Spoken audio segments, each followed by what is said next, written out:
اعوذ باللہ من الشیطان الرجیم۔ پناہ مانگتا ہوں میں اللہ کی شیطان مردود سے۔ یا ایہا الذین آمنوا اذا تداینتم بدین الی اجل مسمى فاكتبوه وليكتب بينكم كاتب بالعدل ولا يأب كاتب أن يكتب كما علمه الله فليكتب وليملل الذي عليه الحق وليتق الله ربه ولا يبخس منه شيئا فإن كان الذي عليه الحق سفيها أو ضعيفا أو لا يستطيع أن يمل هو فليملل وليه بالعدل واستشهدوا شهيدين من رجالكم فإن لم يكونا رجلين فرجل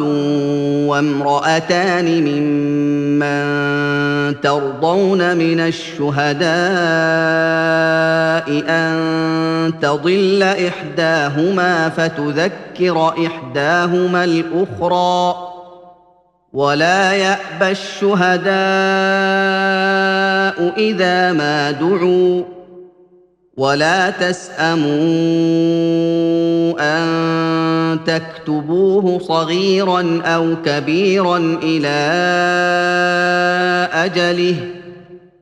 ذلكم أقسط عند الله وأقوم للشهادة وأدنى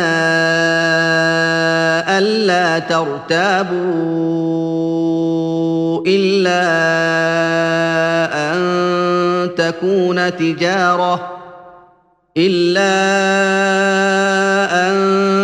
تكون تجارة حاضرة تديرونها بينكم فليس عليكم جناح ألا تكتبوها وأشهدوا إذا تبايعتم ولا يضار كاتب ولا شهيد وإن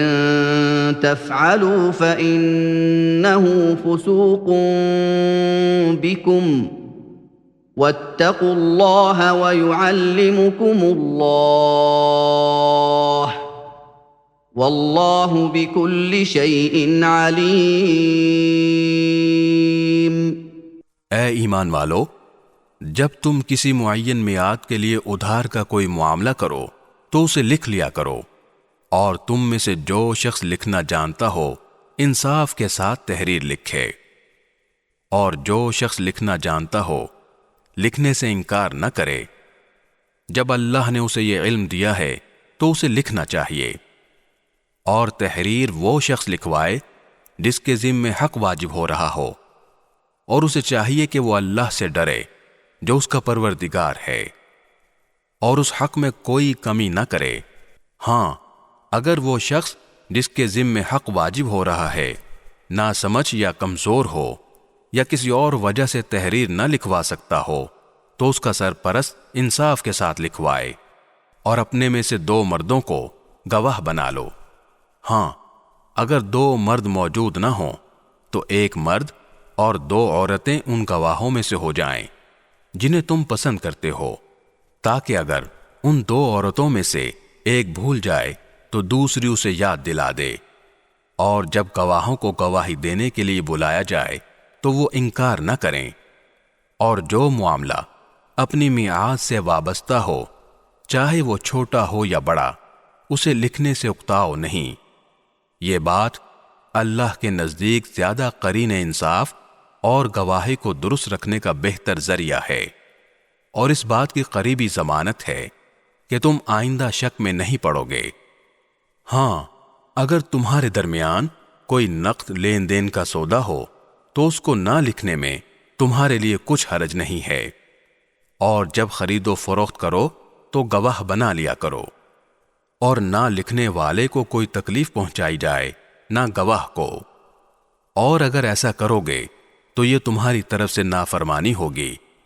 اور اللہ کا خوف دل میں رکھو، اللہ تمہیں تعلیم دیتا ہے اور اللہ ہر چیز کا علم رکھتا ہے۔ وَإِن كُنتُمْ عَلَى سَفَرٍ وَلَمْ تَجِدُوا كَاتِبًا فَرِهَانٌ مَّقْبُوضَةٌ فَإِنْ أَمِنَ بَعْضُكُمْ بَعْضًا فَلْيُؤَدِّ الَّذِي اؤْتُمِنَ أَمَانَتَهُ وَلْيَتَّقِ اللَّهَ رَبَّهُ وَلَا تَكْتُمُوا الشَّهَادَةَ وَمَن يَكْتُمْهَا فَإِنَّهُ آثِمٌ قَلْبُهُ وَاللَّهُ بِمَا تَعْمَلُونَ عَلِيمٌ۔ اور اگر تم سفر پر ہو اور تمہیں کوئی لکھنے والا نہ ملے تو ادائیگی کی ضمانت کے طور پر رہن قبضے میں رکھ لیے جائیں۔ ہاں، اگر تم ایک دوسرے پر بھروسہ کرو تو جس پر بھروسہ کیا گیا ہے وہ اپنی امانت ٹھیک ٹھیک ادا کرے، اور اللہ سے ڈرے جو اس کا پروردگار ہے، اور گواہی کو نہ چھپاؤ، اور جو گواہی کو چھپائے وہ گنہگار دل کا حامل ہے، اور جو عمل بھی تم کرتے ہو اللہ اس سے خوب واقف ہے۔